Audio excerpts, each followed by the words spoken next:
कि बारी रूप के खजाना कहले बारी दिल दीवाना, बारी रूप के खजाना कहले बारी दिल दीवान, बारी रूप के खजाना कहले बारी दिल दीवान, बारी रूप के खजाना कहले बारी दिल दीवान। के ससुर जी से बात बढ़ा दिया ना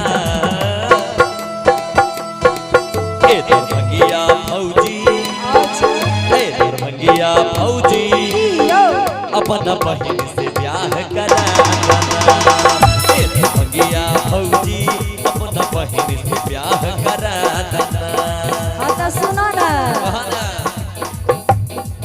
मिली कुछ ना दहेज नहीं टेबल कुर्सी में।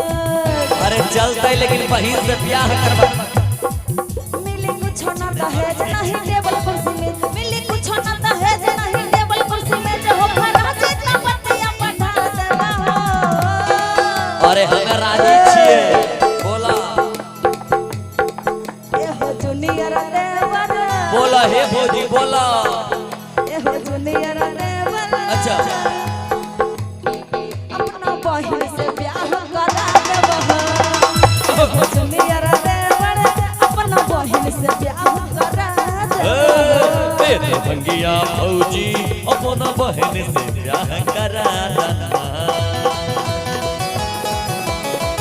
जिया जिया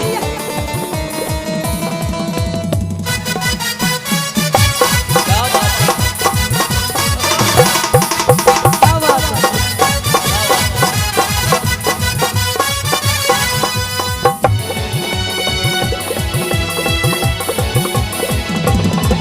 हमके नींदिया से अचके जगा दे बिल्ली।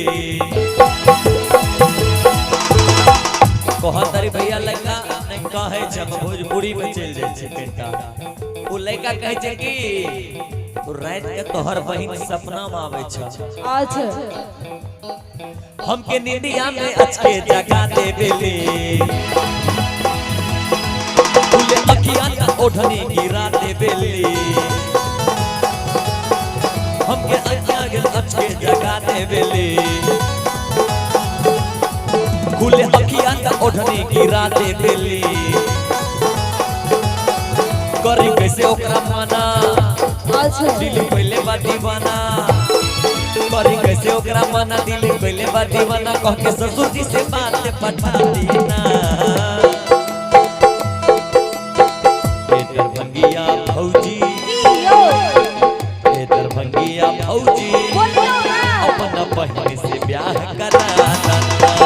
ये हो जूनियर देवर अपना बहन से ब्याह रचा देवना। ए दरभंगिया फौजी अपना बहन से ब्याह करा।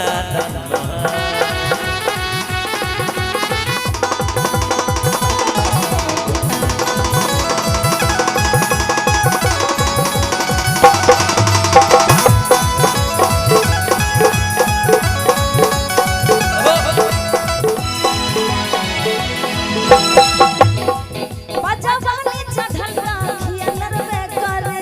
ओहो ऐसे ए हो बोला, रिश्ता ऐसा ताखिया लरवे करे। जरूर लड़ते हे फौजी। बजा बहनी चढ़ल बात पढ़वे करे। रिश्ता ऐसा ताखिया लरवे करे। कैसे पूरा होई अरमान रखब के अधिया।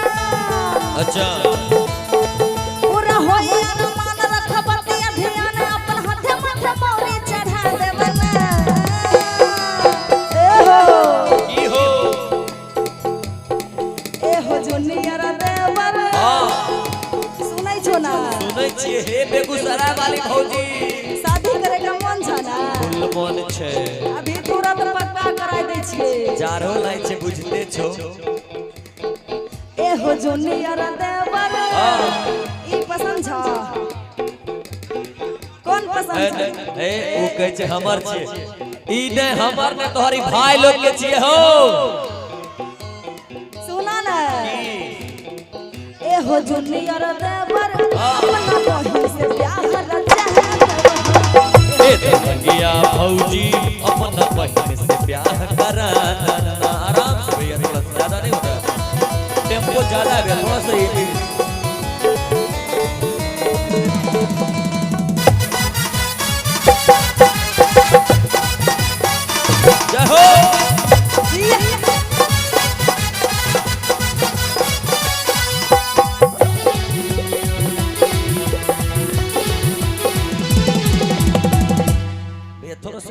मिजाज में थोड़ा ज्यादा हो जा रहा है, थोड़ा सा कि बारी रूप के खजाना कैले मारे दिल दीवाना,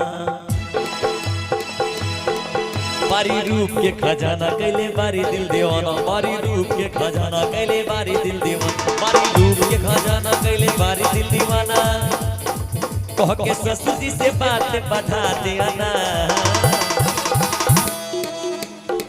ए दरभंगिया भौजी, बोलियो ना दरभंगिया भौजी, कियो अपना बहन से ब्याह कराना। ए दरभंगिया भौजी, अपना बहन से ब्याह कराना। ए हो जुगिया देवर ये हला